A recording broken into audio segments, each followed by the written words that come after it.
दिल को क्यों दायरे में जीना पड़ता है। और जब इतने दायरे हैं तो जीना कैसा। ना जाने क्यों आज रह रह कर बीता वक्त यादों को छोड़ रहा है। आज सोचती हूँ कि कुछ कहानियाँ अधूरी ही रहे तो बेहतर है, जैसे मेरी कहानी। आज देव का ईमेल मिला, पढ़कर सुकून हुआ कि मैंने सही समय पर उचित निर्णय लिया। इंसान से गलतियां होती ही हैं, लेकिन क्या बुरा है कि समय रहते गलतियों को पहचान कर ठीक कर लिया जाए। मुझसे भी ऐसी ही भूल हुई थी। आज याद करती हूँ तो अपने बचपने पर हंसी भी आती है और रोना भी। अपने पापा का बिजनेस संभालती थी मैं उन्हीं दिनों। देव मेरी जिंदगी में आए, बेहद सहज, संतुलित और मेहनती थे वो। यही वजह थी कि पापा ने उन्हें बिजनेस पार्टनर बना लिया था। उनकी हर बात मुझे लुभाती थी। एक दिन हम साथ में लंच कर रहे थे और प्यार मोहब्बत की फिलोसफी पर चर्चा छिड़ गई। देव ने कहा, प्यार का मतलब ही होता है त्याग, बलिदान, निस्वार्थ भाव से किसी के लिए कुछ करना। बाप रे, इतने भारी भरकम शब्दों का बोझ रहकर भला कोई प्यार कैसे कर सकता है। मैं तो बस इतना जानती हूँ कि जिंदगी एक ही बार मिलती है, जी भर के जियो, दिल खोल कर प्यार करो। मेरे लिए प्यार का मतलब है हासिल करना, जिसे चाहो उसे हर कीमत पर हासिल करो। और फिर हमारे बड़े बुजुर्ग यूं ही नहीं कह गए हैं कि प्यार और जंग में सब जायज़ है। मेरा यह अंदाज देखकर देव थोड़े हैरान थे। अपने पापा की इकलौती लाडली बिटिया थी मैं, जब जो चाहा वो मिला। हारना तो सीखा ही नहीं था। मैंने समझौता करने की कभी नौबत नहीं आई। जिंदगी बेहद आसान और हंसी थी उस पर। देव का मेरी जिंदगी में आना सपने की तरह था। मैं देव की तरफ आकर्षित तो थी ही ना, जाने कब उनसे बेहद प्यार भी करने लगी थी। हालांकि हम दोनों ही एक दूसरे से बेहद अलग थे। वो किसी शांत समंदर की तरह सुलझे हुए परिपक्व लेकिन हंसमुख इंसान थे, और मैं लहरों की तरह सोखा संचल थी। उन्हें देखते ही अजीब सी कोशिश महसूस होती थी। आंखों में कई रंगीन सपने पलने लगे थे, लेकिन खुद ही बीच बीच में आंख खोलकर सपनों की दुनिया से बाहर आने की नाकाम कोशिश भी करती। रश्मि, ए पीला रंग तुम पर बहुत प्यारा लगता। यही कहा था देव ने ऑफिस की पार्टी में मुझे पीले रंग की साड़ी में देखकर। उनकी वो प्यार भरी नजरें मैं आज तक नहीं भुला सकी हूँ। बस फिर तो बातों, मुलाकातों और कॉम्प्लीमेंट्स का सिलसिला जो शुरू हुआ, वो मोहब्बत के इजहार पर आकर ही अपने अंजाम तक पहुँचा।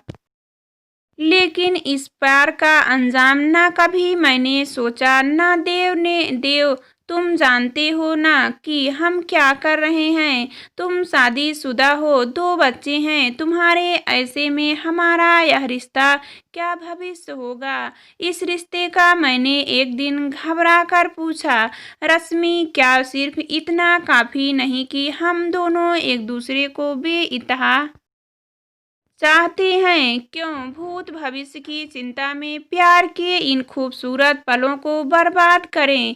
वैसे भी हमने अब तक अपनी मर्यादाओं को नहीं तोड़ा है। और तुम यह भी जानती हो कि रेखा से मेरी शादी किन हालत में हुई। देव ने बड़े आराम से जवाब दिया, तुम्हारा मतलब क्या है देव, कहीं तुम इस गलत फाहमी में तो नहीं हो कि मैं जिंदगी भर यूं ही तुम्हारे साथ रहूंगी और तुम एक तरफ अपनी गृहस्थी भी चलाते रहोगे और मुझसे प्यार भी करते रहोगे। और मर्यादाएं कब तक रहेंगी क्या पता। किन्हीं कमजोर पलों में हम अपनी सीमाएं भूल जाएं। तुम ठीक कह रही हो, लेकिन हम कर भी क्या सकते हैं। तुम रेखा से तलाक क्यों नहीं ले लेते? जब हम प्यार करते हैं तो हमें शादी करके साथ रहना चाहिए। मैंने गंभीरता से कहा। रश्मि, तुम जानती भी हो कि क्या कह रही हो। रेखा तो हमारे बारे में जानती तक नहीं, और इसमें उसका क्या दोष? सारी परिस्थितियों को जानने के बाद भी हमने प्यार किया, तो अब इस प्यार के जो भी साइड इफेक्ट्स हैं वो हम झेलेंगे। रेखा क्यों सहे? उसके प्रति मेरी जिम्मेदारी व जवाबदेही बनती है।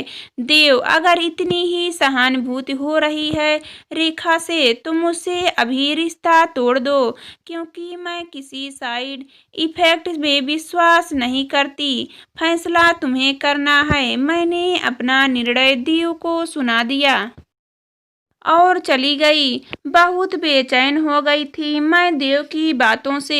पूरी दुनिया में क्या देव ही बचे थे प्यार करने के लिए? आखिर क्यों मुझे ऐसे इंसान से प्यार हुआ जिसके साथ मैं चाहकर भी रह नहीं सकती? ख्वाहिशों, चाहतों, हर्षतों की तो हदें नहीं होती। मोहब्बत इन तमाम इंसानी दायरे से फिर होती हैं, आज़ाद होती हैं, स्वच्छंद होती हैं, पूरी तरह से अलहड़ और अपनी शर्तों पर जाने वाली। खैर, अगले दिन देव को टूर पर जाना था। उसने सिर्फ फोन पर इतना ही कहा है कि मैं शांत मन से सोचूं और सही समय का इंतजार करूं।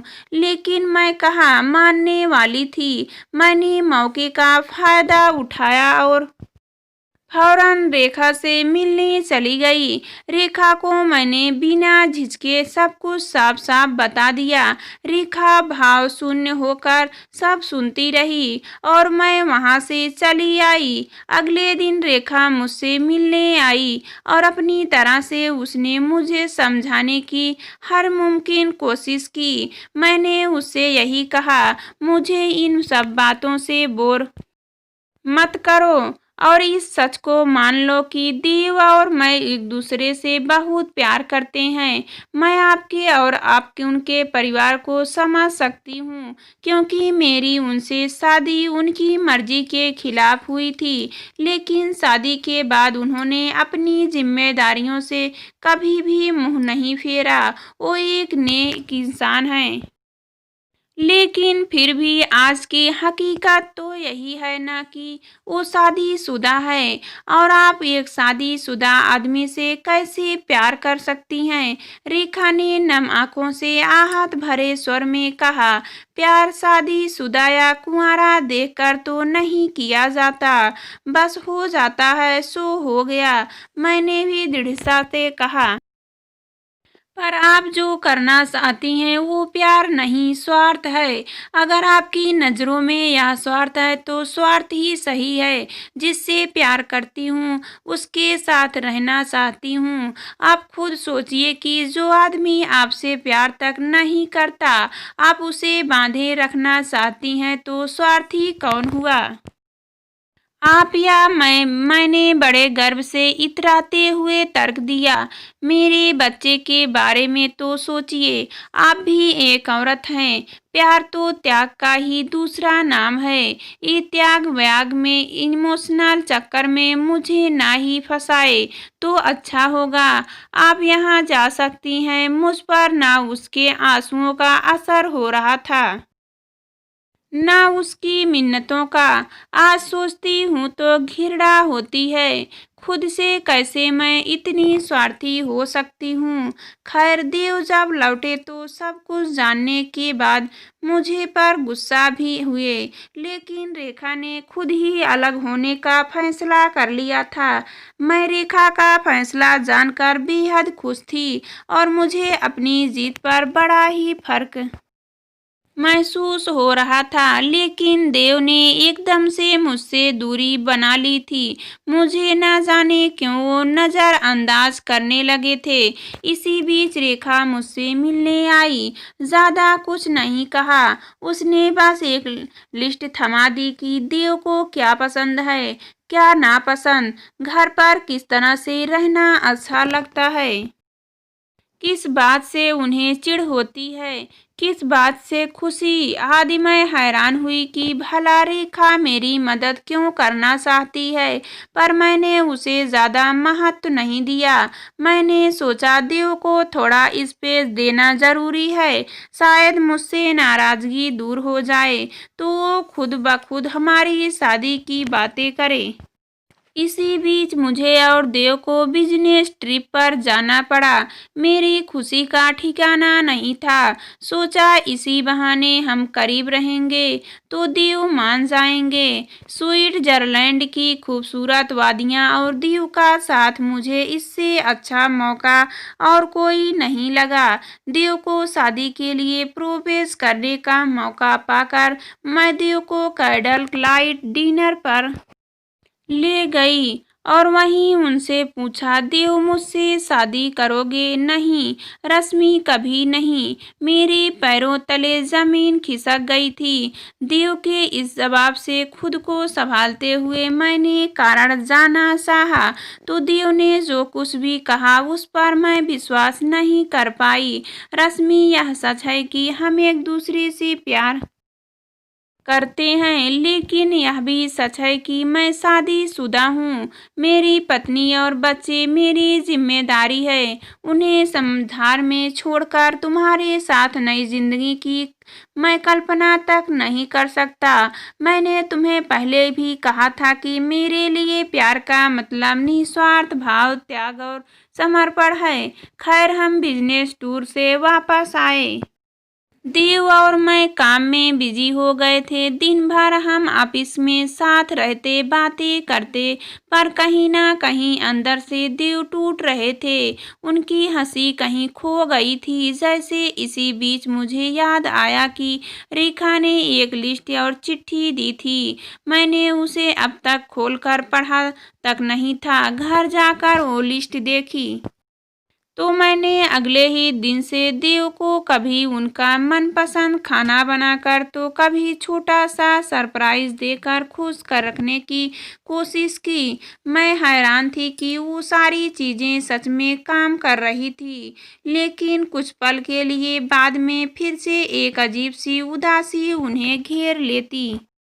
मैंने लाख कोशिश की तो एक दिन वो बोले, रश्मि, बच्चों की बहुत याद आती है, मैं उनसे मिलना चाहता हूँ। न जाने रेखा मुझे उसने मिलने देगी या नहीं।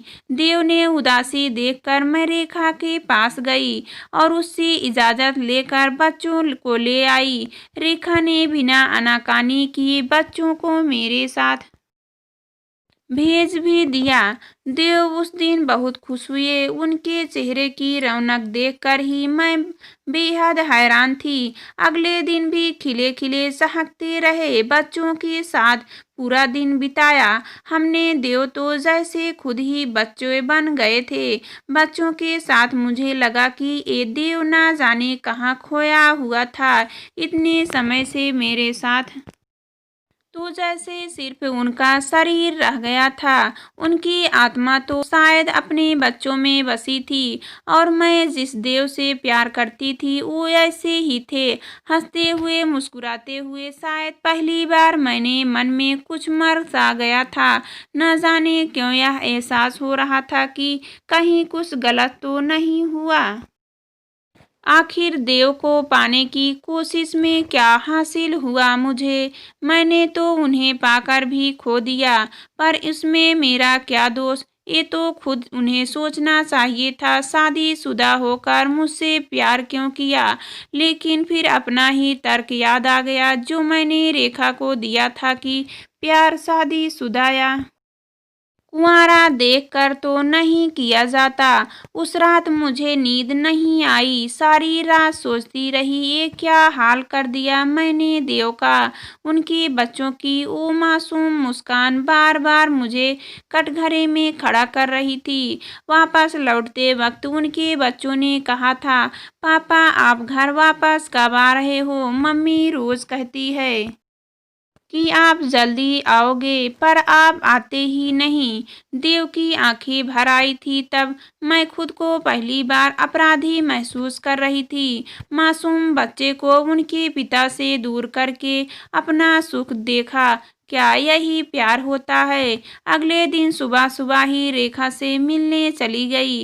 रेखा ने आराम से मुझे अंदर बुलाया और बेहद शांत मन से बातें करने लगी। कैसी हो रश्मि? सब कुछ ठीक तो है ना? आज अचानक मेरी याद कैसे आ गई? रेखा को देखकर मैं हैरान थी।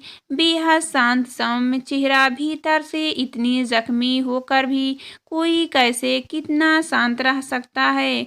भला आपको मुझ पर जरा भी गुस्सा नहीं आ रहा?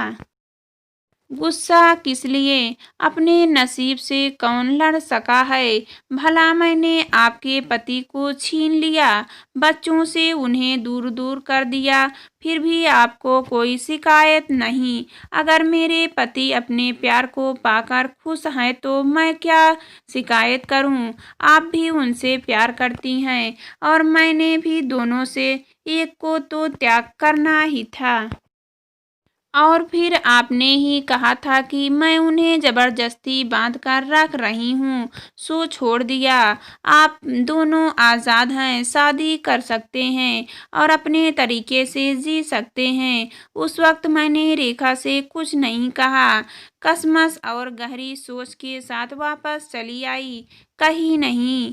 मुझे लगा कि रेखा कितनी समझदार और परिपक्व है, बिल्कुल देव की तरह, और दूसरी तरह मैं कितनी स्वार्थी और नासमझ। क्या मैं देव के काबिल हूँ? क्या मैं उन्हें जिंदगी भर खुश रह सकूंगी?